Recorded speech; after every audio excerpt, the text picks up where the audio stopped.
जमशेद जी टाटा उद्योग जगत के लिए हमेशा प्रेरणा का स्रोत रहे हैं। उन्होंने न सिर्फ शून्य से शुरुआत की, बल्कि एक ऐसे औद्योगिक घराने की स्थापना भी की जो वर्षों से व्यवसाय के साथ साथ नैतिकता का भी ध्यान रखता आ रहा है। अनेकों बार टाटा ग्रुप ने व्यावसायिक लाभ हानि को दरकिनार करते हुए देश और समाज की जरूरतों को ज्यादा महत्व दिया। यही कारण है कि टाटा कंपनी सबसे भरोसेमंद ब्रांड बनकर उभरी और लोगों के दिलो दिमाग पर छा गई। आइए टाटा समूह के संस्थापक जमशेद जी टाटा के जीवन से जुड़े कुछ महत्वपूर्ण पहलुओं को जानते हैं। जमशेद जी टाटा भारत के महान उद्योगपति तथा विश्व प्रसिद्ध औद्योगिक घराने टाटा समूह के संस्थापक थे। उनका जन्म 1839 में गुजरात के एक छोटे से कस्बे नवसारी में हुआ था। उनके पिताजी का नाम नौशेर वांजी तथा उनकी माता का नाम जीवन बाई टाटा था। पारसी पादरियों के अपने खानदान में नौशेर वांजी पहले व्यवसायी थे। भाग्य उन्हें बंबई ले आया, जहां उन्होंने व्यवसाय में कदम रखा। उस समय जमशेद जी की उम्र मात्र 14 वर्ष थी और इस उम्र में ही वे अपने पिता के व्यवसाय में हाथ बटाने लगे। जमशेद जी ने एल्फिंस्टन कॉलेज में प्रवेश लिया और अपनी पढ़ाई के दौरान ही उन्होंने हीराबाई दवू से विवाह कर लिया। वे 1858 में ग्रेजुएट हुए और अपने पिता के व्यवसाय से पूरी तरह जुड़ गए। 29 वर्ष की उम्र तक वे पूरी मेहनत के साथ पिता के कारोबार में हाथ बटाते रहे, पर उन्हें कहीं और पहुंचना था। इसीलिए अपनी बचत के 21,000 रुपयों की पूंजी के साथ उन्होंने एक ट्रेडिंग कंपनी की स्थापना की। उद्योगों की शुरुआत। वो दौर बहुत कठिन था। अंग्रेज अत्यंत बर्बरता से 1857 की क्रांति को कुचलने में सफल हुए थे। 1868 में 21,000 रुपयों के साथ उन्होंने अपना खुद का व्यवसाय शुरू किया।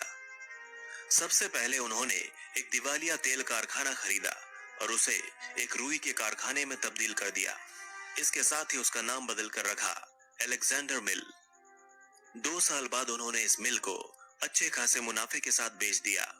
इस पैसे के साथ उन्होंने नागपुर में 1874 में एक रुई का कारखाना लगाया। महारानी विक्टोरिया ने उन्हीं दिनों भारत की रानी का खिताब हासिल किया था और जमशेद जी ने भी वक्त को समझते हुए उस कारखाने का नाम एम्प्रेस मिल रखा, यानी कि महारानी मिल। 1869 तक टाटा परिवार को एक छोटा व्यापारी समूह समझा जाता था। इसे मुंबई व्यवसाय जगत में पीछे की बेंच पर बैठने वाला माना जाता था। जमशेद जी ने इस भ्रम को तोड़ते हुए एम्प्रेस मिल बनाई, जो उनकी पहली बड़ी औद्योगिक कंपनी थी। जब जमशेद जी ने नागपुर में कॉटन मिल बनाने की घोषणा की, उस वक्त मुंबई को टेक्सटाइल नगरी कहा जाता था। उस समय अधिकांश कॉटन मिल्स मुंबई में ही हुआ करती थी। इसीलिए जब जमशेद जी ने नागपुर को चुना तो उनकी बड़ी आलोचना हुई। एक मारवाड़ी फाइनेंसर ने एम्प्रेस मिल में निवेश करने की बात पर कहा, इस कंपनी में पैसा लगाना तो मिट्टी में सोना दबाने जैसा है। दरअसल जमशेद जी ने नागपुर को 3 कारणों से चुना था। कपास का उत्पादन आसपास के इलाकों में ही होता था, रेलवे जंक्शन भी पास ही था और पानी तथा ईंधन की प्रचुर मात्रा भी यहाँ पर उपलब्ध थी। पहली स्वदेशी कंपनी की स्थापना की। साल 1874 में जमशेद जी टाटा ने वो कारनामा कर डाला जिसने भारतीयों का सीना चौड़ा कर दिया। उन्होंने central India spinning, weaving and manufacturing नाम की एक कंपनी बनाई। ये एक भारतीय द्वारा शुरू की गई पहली कंपनी थी जिसके शेयरों का बंबई स्टॉक एक्सचेंज में कारोबार होता था। उस समय इस कंपनी की पूंजी 5 लाख रुपए थी, जिसमें से टाटा ने 1,50,000 रुपए का निवेश किया था। शायद इसीलिए टाटा को कंपनी का मैनेजिंग डायरेक्टर बना दिया गया। डायरेक्टर बनते ही उन्होंने इस कंपनी के बैनर तले एक कपास मिल लगाने का फैसला किया और इस उद्देश्य के लिए उन्होंने नागपुर को चुना। इस मिल की स्थापना से लोगों को रोजगार के ढेरों अवसर मिले, जिस कारण जमशेद जी टाटा लोगों की नजरों में रातों रात एक चमकता सितारा बन गए। अपने कारोबारी जीवन की शुरुआत में ही जमशेद जी को एक गंभीर आर्थिक झटका लगा। कारोबारी साझेदारी प्रेमचंद्र रायचंद्र का कर्ज उतारने के लिए उन्हें अपना मकान और जमीन जायदाद भी बेचनी पड़ी। इसके अलावा 1887 में खरीदी स्वदेशी मिल में उनकी पूरी जमा पूंजी लग गई और वे आर्थिक संकटों से घिर गए। बहरहाल टाटा ने हिम्मत नहीं हारी और अंततः वे सभी संकटों से उबरकर एक बड़ा नाम बन गए। महान दूरदर्शी। जमशेद जी एक अलग ही व्यक्तित्व के मालिक थे। उन्होंने न केवल कपड़ा बनाने के नए नए तरीके ही अपनाए, बल्कि अपने कारखाने में काम करने वाले श्रमिकों का भी खूब ध्यान रखा। उनके भले के लिए जमशेद जी ने अनेक नई व बेहतर श्रम नीतियां अपनाई। जमशेद जी को उनके कर्मचारी बहुत मानते थे, क्योंकि उन्होंने अपने कर्मचारियों की हर एक सुविधा का ख्याल रखा था। यही कारण था कि उनकी मिलें न सिर्फ अपने उत्पादों की गुणवत्ता के लिए जानी जाती थीं, बल्कि वे दुनिया भर में सबसे अच्छी तरह संचालित मिलें थीं। जमशेद जी की मिलों में कई ऐसी नीतियां बनाई गई थीं जो अपने समय से दशकों आगे थीं। मिसाल के तौर पर इन मिलों ने अपने कर्मियों के प्रशिक्षण का प्रबंध किया था। उन्होंने काम के घंटे कम किए, कार्यस्थलों को हवादार बनाया, भविष्य निधि और ग्रेच्युटी योजना की शुरुआत की। उन्होंने कर्मचारियों को दुर्घटना और बीमारी लाभ देना भी शुरू कर दिया था। कर्मचारियों को छुट्टियों का भुगतान किया और रिटायरमेंट के बाद पेंशन देने की शुरुआत भी की। आपको बता दें कि ये सारी सुविधाएं उस समय पश्चिम के देशों में नहीं दी जा रही थी। इस लिहाज से भी वे अपने समय से कहीं आगे थे। उन्होंने सफलता को कभी भी अपनी जागीर नहीं समझा, बल्कि उनके लिए उनकी सफलता उन लोगों की थी जो उनके लिए काम किया करते थे। जमशेद जी के अनेक राष्ट्रवादी और क्रांतिकारी नेताओं के साथ भी नजदीकी संबंध थे। इनमें प्रमुख थे दादा भाई नौरोजी और फिरोज शाह मेहता। जमशेद जी और उनकी सोच पर इनका काफी प्रभाव था। उनका मानना था कि आर्थिक स्वतंत्रता ही राजनीतिक स्वतंत्रता का आधार है। जमशेद जी के 3 बड़े सपने थे। एक, लोहा व स्टील कंपनी खोलना। दूसरा, विश्व प्रसिद्ध अध्ययन केंद्र की स्थापना करना। तथा तीसरा, जल विद्युत परियोजना यानी हाइड्रो इलेक्ट्रिक प्लांट लगाना। दुर्भाग्यवश उनके जीवन काल में तीनों में से कोई भी सपना पूरा ना हो सका, पर वे बीज तो बो ही चुके थे। एक ऐसा बीज जिसकी जड़ें उनकी आने वाली पीढ़ियों ने अनेक देशों में फैलाई। इसके अलावा उनका एक और ड्रीम प्रोजेक्ट था जिसको वो पूरा करना चाहते थे, और ये था होटल ताजमहल। उनका ये सपना उनके जीते जी ही पूरा हो गया। ये विश्व प्रसिद्ध होटल 1903 में 4 करोड़ 21 लाख रुपए के शाही खर्च से तैयार हुआ था। उस समय यह रकम आज के अरबों रुपयों के बराबर थी। मुंबई की शान कहे जाने वाले होटल ताज के निर्माण के पीछे एक कहानी चर्चित है।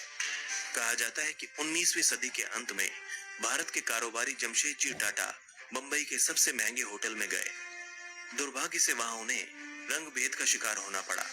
उन्हें होटल से बाहर तक जाने को कह दिया गया था, क्योंकि वे पहले ही भारत में एक शानदार होटल बनाना चाहते थे। ऐसे में इस घटना ने उन्हें उकसाने का काम किया।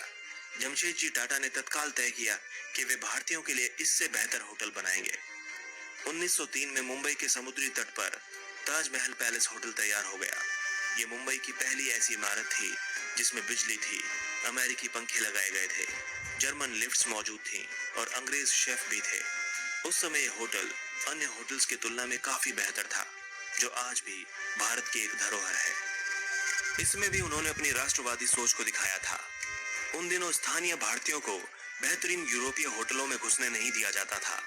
इसीलिए उन्होंने ताजमहल होटल का निर्माण करवाया था, ताकि भारतीय नागरिक भी एक विश्व स्तरीय होटल में प्रवेश कर सके। बाद के वर्षों में जमशेद जी की तबीयत नासाज रहने लगी, जिसके चलते 1904 में जर्मनी में उन्होंने अपनी अंतिम सांस ली। भारतीय औद्योगिक क्षेत्र में जमशेद जी का बहुत ही महत्वपूर्ण योगदान रहा है। इन्होंने भारतीय औद्योगिक विकास का मार्ग ऐसे समय में प्रशस्त किया था जिस समय केवल यूरोपीय, विशेषकर अंग्रेज ही कुशल समझे जाते थे। औद्योगिक विकास कार्यों में जमशेद जी यही नहीं रुके। देश के सफल औद्योगिकरण के लिए उन्होंने इस्पात कारखानों की स्थापना की महत्वपूर्ण योजना बनाई। ऐसे स्थानों की खोज की गई जहां लोहे की खदानों के साथ साथ कोयला और पानी की सुविधा भी प्राप्त हो। अंततः जमशेद जी ने बिहार के जंगलों में सिंहभूमि जिले में वो स्थान ढूंढ निकाला जहां पर वो इस्पात मिल की स्थापना कर सकते थे। आगे चलकर इस जगह का नाम जमशेदपुर रखा गया, जिसका दूसरा नाम टाटा नगर भी है। ये शहर भारत के झारखंड राज्य में स्थित है। ये झारखंड के दक्षिणी हिस्से में स्थित पूर्वी सिंहभूमि जिले का हिस्सा है। साल 1907 में Tata iron and steel company यानी टिस्को की स्थापना से इस शहर की बुनियाद पड़ी थी। इससे पहले साक्षी नामक एक आदिवासी गांव यहाँ पर हुआ करता था। यहाँ की मिट्टी काली होने के कारण यहाँ का पहला रेलवे स्टेशन काली माटी के नाम से बनाया गया, जिसे बाद में बदलकर टाटा नगर कर दिया गया। खनिज पदार्थों की प्रचुर मात्रा में उपलब्धता और खड़कई तथा सुवर्ण रेखा नदी के आसानी से उपलब्ध पानी तथा कोलकाता से नजदीकी के कारण यहाँ आज के आधुनिक शहर की नींव रखी गई थी। जमशेदपुर आज भारत के सबसे प्रगतिशील औद्योगिक नगरों में से एक है। टाटा घराने की कई कंपनियों के उत्पादन इकाई जैसे TISCO, Tata Motors, Tiscon, tin plate, Timken और ट्यूब डिवीजन इत्यादि यहाँ कार्यरत हैं। जमशेद जी की अन्य बड़ी उल्लेखनीय योजनाओं में पश्चिमी घाटों के तीव्र जलप्रपातों से बिजली उत्पन्न करने वाला विशाल उद्योग है, जिसकी नींव 9 फरवरी 1911 को लानौली में गवर्नर द्वारा रखी गई थी। इससे बंबई की समूची विद्युत आवश्यकताओं की पूर्ति होने लगी। सफल औद्योगिक और व्यापारी होने के साथ साथ सर जमशेद जी टाटा उदार स्वभाव के व्यक्ति भी थे। वे औद्योगिक क्रांति के अभिशाप से परिचित थे और उसके दुष्परिणामों से अपने देशवासियों, विशेषकर मिल मजदूरों को बचाना चाहते थे। इसी उद्देश्य से उन्होंने